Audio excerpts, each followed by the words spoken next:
Hello दोस्तों, कैसे हैं आप सब। उम्मीद करता हूं कि आप बहुत ही अच्छे होंगे।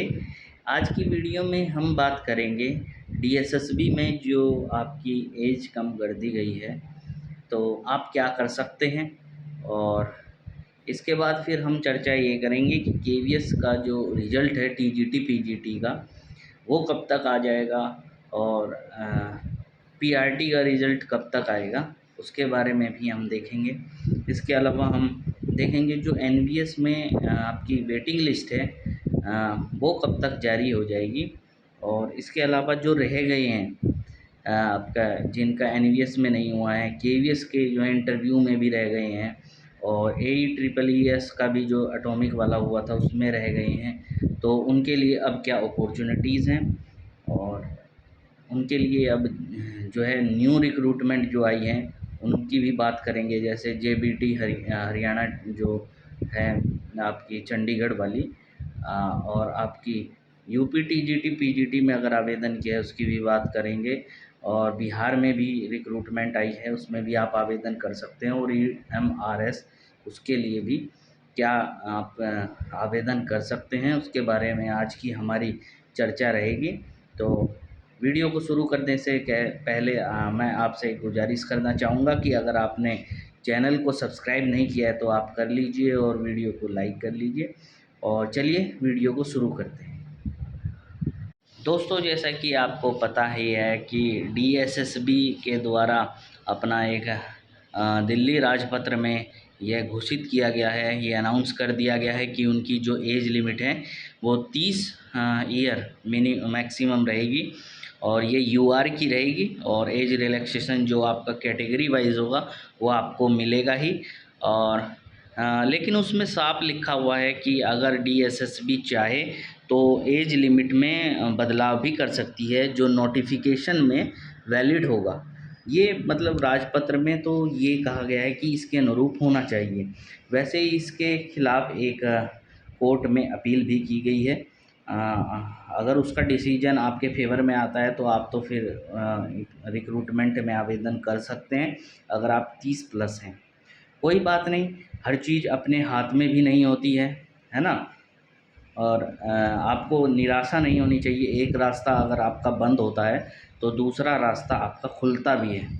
क्या कर सकते हैं, अगर आपको डीएसएसपी में नौकरी नहीं मिलती है तो आप दूसरी जगह अप्लाई कर सकते हैं। यूपी में कर सकते हैं, और बिहार में भी निकली हुई है, आप वहाँ जा सकते हैं। जेबीटी चंडीगढ़ में है और EMRS निकली हुई है, तो आप वहाँ पर आवेदन कर सकते हैं। वहाँ पर तो एज लिमिट काफ़ी है। और चंडीगढ़ जैसे शहर में आपको अच्छा आवेदन करने का मौका मिला है, और सही नौकरी है, और आप वहाँ पर भी आवेदन कर सकते हैं। निराश नहीं होना चाहिए, क्योंकि हर चीज़ अपने हाथ में नहीं होती है। आप बताइए, आप क्या सोच के आए थे कि आप कौन सी जॉब लेंगे, ये आपको भी नहीं पता था बचपन में, लेकिन आज आप तैयारी जिसकी कर रहे हैं, तो आप सोच सकते हैं कि जो चीज़ हम सोचते हैं करते कुछ हैं और होता कुछ है। तो इसमें निराश नहीं होना चाहिए। आपको इसे अटल सत्य मानना चाहिए कि कोई भी चीज़ है वो अपने हाथ में नहीं है। जो चीज़ अपने हाथ में है उसके लिए आपको मेहनत करनी चाहिए। जैसे अब ये नई रिक्रूटमेंट है, इनके लिए आपको कड़ी मेहनत करनी चाहिए। रिज़ल्ट पॉजिटिव हो या फिर नेगेटिव हो, उसके बारे में आपको सोचने की ज़रूरत नहीं है। अपना सिलेबस पूरा करना चाहिए और ज़्यादा से ज़्यादा प्रैक्टिस करनी चाहिए, और देखना चाहिए कि आपकी कमी पिछली बार कहाँ रह गई थी। अगर आप प्रैक्टिस में, मुझे मोस्टली यही लगता है कि स्टूडेंट की प्रैक्टिस में थोड़ी कमी रह जाती है, उस वजह से ही वो क्वालिफ़ाई नहीं हो पाते हैं। तो आपके पास काफ़ी अच्छा मौका है। आप EMRS और JBT चंडीगढ़ और बिहार में आवेदन कर सकते हैं। और इसके बाद फिर आप यहाँ पर नहीं रुकेंगे, ये मैं जानता हूँ। उसके बाद कोई और न्यू अपॉर्चुनिटी आएगी, आप उस पर भी अपने आवेदन करेंगे। तो कभी भी अपने आप को कमज़ोर नहीं मानना चाहिए, और हमेशा अपने आप को क्या करते रहना चाहिए, हमेशा अपनी हिम्मत को बांधना चाहिए। और एक चीज़ ये कहना चाहता हूँ कि कुछ स्टूडेंट जो होंगे वो उनके पास ज़्यादा रिसोर्सेज नहीं होंगे, तो वो क्या कर सकते हैं ऐसी कंडीशन में, घर का भी सपोर्ट नहीं होगा, वो कहीं जॉब कर सकते हैं, प्राइवेट कर सकते हैं जॉब। आजकल तो कंटेंट राइटिंग का इतना स्कोप है, आप प्राइवेट में घर बैठे ही पैसे कमा सकते हैं, 10, 15, 20 हज़ार रुपये। तो उसके साथ अपनी पढ़ाई को आप जारी रख सकते हैं, क्योंकि पढ़ाई आपका मेन मोटिव होना चाहिए। सरकारी नौकरी आपका मेन मोटिव होना चाहिए। आप पार्ट टाइम कुछ कर सकते हैं, क्योंकि जिसने भी संघर्ष तो जीवन का हिस्सा है, और जिसने भी अच्छे बड़े बड़े मुकाम हासिल किए हैं वो नीचे से ही गया है। अब आप हमारे प्रधानमंत्री जी को ही ले लीजिए, तो उन्होंने शुरुआत में तो चाय ही बेची थी, आज वो देश के प्रधानमंत्री हैं। आप किसी भी बड़े आदमी का एग्ज़ाम्पल ले सकते हैं, तो शुरुआत में उसने संघर्ष ही किया है। तो जिसने संघर्ष किया है, संघर्ष से ही वो महान बना है। तो आपके भी जीवन में संघर्ष आएंगे, ये जो आपका पॉजिटिव और नेगेटिव चलता रहता है, ये आपके संघर्ष ही हैं। आज मान लीजिए आपकी जॉब भी लग जाती है, कल कुछ और आपको चाहिए होगा, उसके लिए आपको संघर्ष करना होगा। तो स्ट्रगल जीवन का हिस्सा है। तो मुझे लगता है कि आपको स्ट्रगल करना चाहिए, आपको इसे जीवन का हिस्सा मानना चाहिए, और अपने लड़ाई के तौर पर जैसे एक नया युद्ध आप लड़ रहे हैं ऐसा मानना चाहिए। और अ, जो भी नई रिक्रूटमेंट है उसकी तैयारी आप करते रहिए। आपके पास अ, ऐसा बताया जा रहा है कि बिहार जो रिक्रूटमेंट है उसमें प्राइमरी टीचर के लिए आपके जो एग्ज़ाम है वो अगस्त मंथ नेक्स्ट मंथ में ले लिए जाएंगे, 24-25 तारीख में शायद। तो आप उसका एग्ज़ाम की तैयारी कर सकते हैं। उसमें जनरल पूछा जाएगा, ज़्यादा हार्ड नहीं आता है, आप उसकी तैयारी आराम से कर सकते हैं। उसके बाद फिर वहाँ पर आपका क्लियर होने जाने के बाद फिर आप अन्य जगहों पर ट्राई कर सकते हैं। EMRS है और आपका JVT चंडीगढ़ रिक्रूटमेंट है। तो मुझे लगता है कि आप कर लोगे, और अगर नहीं भी होगा, अगर वहाँ भी आपको हार मिलती है तो उसे हार नहीं मानना चाहिए। आपने प्रयास किया था, नहीं हो पाया, कोई बात नहीं, अगली बार फिर आप जी जान से फिर मेहनत कीजिए। हारता वही है जो हार मान लेता है, जीतता वही है जो जीतने की प्रयास करता है। हारेगा वही जिसने हार मान ली उसके बाद। वो ये बताइए, आप उसके बाद कोई एग्ज़ाम नहीं दोगे क्या? तो इसलिए हार नहीं माननी चाहिए, आपको लगे रहना चाहिए। रोज़ अपना शेड्यूल बनाइए, 1-2 घंटे, और रोज़ 2-3 घंटे आप पढ़िए, 2-3 घंटे अपने लिए निकालिए, और फिर ऐसे-ऐसे धीरे-धीरे अपने 2 से 3, 3 से 4 ऐसे बढ़ाते चले जाइए। एकदम से ऐसे नहीं कि आपने एक दिन में ही 10 घंटे पढ़ लिए, अगले दिन फिर पढ़े ही नहीं जा रहे हैं। क्योंकि जब आपने देखा होगा बॉडी बिल्डर्स जो होते हैं, वो अपनी बॉडी बिल्ड करते हैं, वो एक दिन में ही तो पूरे ही नहीं मारते सेट। आपने देखा होगा किसी दिन अपना आर्म डे होता है, बाइसेप डे, किसी दिन लेग डे होता है, किसी दिन चेस्ट पे वर्क करते हैं वो, किसी दिन आपका बाइसेप पे करते हैं, किसी दिन ट्राइसेप्स पे करते हैं। तो धीरे-धीरे ऐसे-ऐसे आधा-आधा घंटा, फिर 1-1 घंटा, फिर 2-2 घंटा ऐसे बॉडी पे जो है वर्क करते हैं। ऐसे ही पढ़ाई, ऐसी ही हर चीज़ है। ऐसे ही आप जब जो है शुरुआत में अपना पढ़ेंगे अब दोबारा से, तो अपना आधा घंटा दीजिए, फिर आप 1 हफ़्ते बाद 1 से 2 घंटे कर लीजिए। तो धीरे-धीरे बिल्ड करते जाइए, और एक दिन आप 10 घंटे आराम से पढ़ लेंगे, आपको कोई दिक्कत नहीं होगी। और पढ़ाई के अलावा आप जो है डेली टारगेट बनाइए, कि वीकली टारगेट बनाइए और मंथली टारगेट बनाइए कि मुझे यहाँ तक कर लेना है। और जो भी आपको लगे कि मुझे ये पूरा करना है, और अगर आप पूरा ना कर पाएँ तो फिर पनिशमेंट भी अपने लिए रख लीजिए। तो DSSP में आपको घबराना नहीं चाहिए, कोई बात नहीं, बहुत का सपना होता है DSSP, लेकिन अब क्या कर सकते हैं, अगर हाथ से जा चुका है, आपके हाथ में नहीं है।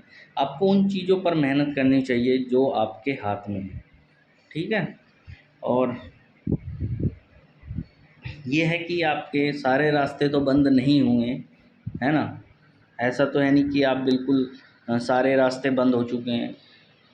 आप इतिहास से प्रेरणा ले सकते हैं, जिसके सारे रास्ते बंद हो चुके थे, जैसे आपका बाबर, बाबर 1504 में कहता है, सरायुल का युद्ध है उसमें 1504 सरहिंद में।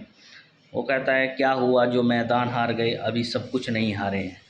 यानी कि युद्ध तो हम हार गए हैं लेकिन अभी मैंने हार नहीं स्वीकार की है। ऐसे ही इसे एज ए एग्ज़ाम्पल लेना कि अभी आप मुझे किसी पार्टी से जोड़ने लग जाओ। जैसे आपका मोहम्मद गोरी है, पृथ्वीराज चौहान उसे हरा देता है पहले युद्ध में, लेकिन दूसरे युद्ध में वह पृथ्वीराज चौहान को हरा देता है। अगर आप हार स्वीकार कर लोगे तो आप जो है वहीं पर हार जाओगे, लेकिन अगर आप हार स्वीकार नहीं करोगे तो आपको कोई नहीं हरा सकता है। आपके लिए एक दरवाज़ा बंद हुआ तो दूसरा दरवाज़ा खुलेगा। यहाँ सक्सेस नहीं मिली तो वहाँ मिलेगी, वहाँ नहीं मिलेगी तो कहीं और मिलेगी। तो ये नहीं है कि आप केवल एक ही कि सक्सेस का केवल एक ही रास्ता है कि आप डीएसएसबी में जाओगे तो आपको सक्सेस मिलेगी। ईएमआरएस में भी मिल सकती है, जेबीटी में भी मिल सकती है, बिहार में भी मिल सकती है, यूपी टीजीटी पीजीटी में भी मिल सकती है। तो आप यहाँ भी अगर अपना 100% दीजिए और मुझे लगता है कि आप कर लोगे। और अपने पर धैर्य बनाए रखें। और कोई भी अगर आपको क्वेरीज हो, कुछ भी आपको डाउट हो, कुछ भी आपको पूछना हो तो आप कमेंट बॉक्स में कर लीजिए कुछ भी कमेंट, तो मैं आपको रिप्लाई ज़रूर करूँगा। और कोई पर्सनल आपको गाइडेंस लेना हो तो आप मुझे नंबर पे भी मैसेज कर सकते हैं, मैं आपको नंबर भी अपना दे दूँगा। और घबराइए मत, सक्सेस मिलने में टाइम लगता है। अब ये बताओ, आपने साइकिल चलाना सीखा होगा बचपन में, वो एक दिन में ही आपने साइकिल चला ली थी?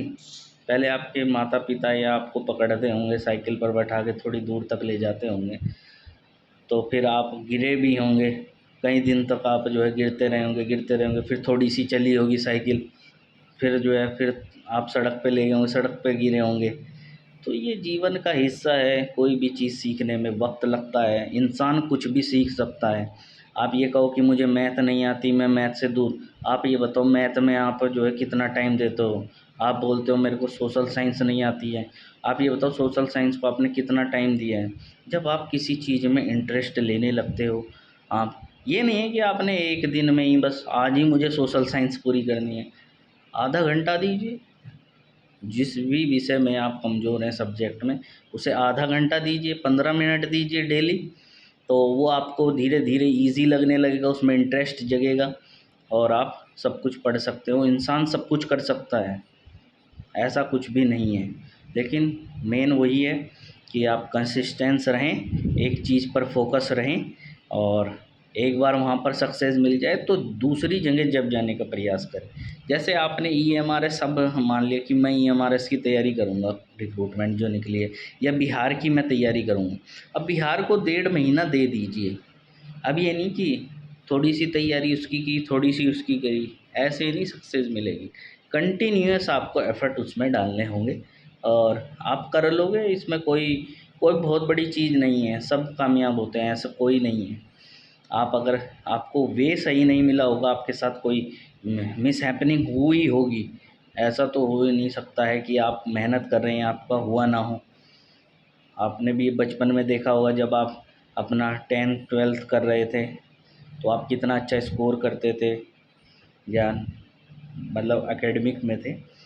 तो वैसे ये एग्ज़ाम है, ज़्यादा उस समय आप जो है बताओ, सच सच बताओ कि आप जो है अगर ग्रेजुएशन की तैयारी कर रहे हैं या 10वीं की तैयारी, बोर्ड की एग्ज़ाम की तैयारी कर रहे थे, तो आप बोर्ड पे फोकस रहते थे ना पूरे साल उसके लिए मेहनत करते थे ना। तो यहाँ पर तो ये एग्ज़ाम है, आप एग्ज़ाम पर ये बताइए कितना फोकस करते हो? आप करते हो नहीं करते हो? आप ऐसा करते हो, दूसरा एग्ज़ाम निकला उस पे चले जाते हो, तीसरा निकला उस पे, आप उसे टाइम तो दीजिए, 2-3 महीने का टाइम तो दीजिए। जैसे आप 10th में या 12th बोर्ड में एग्ज़ाम में अपना टाइम देते थे, वैसे ही इसमें भी दीजिए और आप निश्चिंत रूप से ही सफल ज़रूर होंगे, मुझे लगता है। और अगर आपको कुछ भी पूछना है तो आप कमेंट कर सकते हैं। और वीडियो काफ़ी लंबा हो गया है, लेकिन मुझे लगता है ये आपके लिए काफ़ी हेल्पफुल होगा। और चैनल को सब्सक्राइब कर लीजिए और वीडियो को लाइक कर लीजिए। और कोई भी आपको क्वेरीज़ है तो वो आप मेरे से पूछ सकते हैं। आपका दिन शुभ रहे। धन्यवाद।